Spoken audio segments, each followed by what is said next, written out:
মামা, তুমি একটা একটা সত্যি কথা বলতে একটা ভালো একটা গান গাও। আমার জীবনে আমার প্রেমিকা ছেড়ে চলে গেছে, আমার বিশাল জীবনে কষ্ট। তুমি আমার একটা গান গাও বিনা গিটারে, তোমার সুরে গান গাও। দেখো, আমি তো লোকের গান ঠিক করতে পারি না, আমার লেখা একটা গান করি।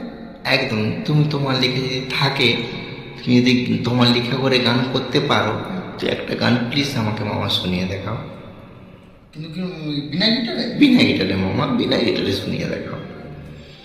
বুক জলে ধোঁয়া ওঠে, আগুন নেভে না, তোমার কথা মনে হয় ভালো লাগে না। ভালো যদি বেসেছিলে চলে গেলে কেন? আমার ভালোবাসা তুমি ভুলে গেলে কেন? থাকবো আমি তোমারই আশা।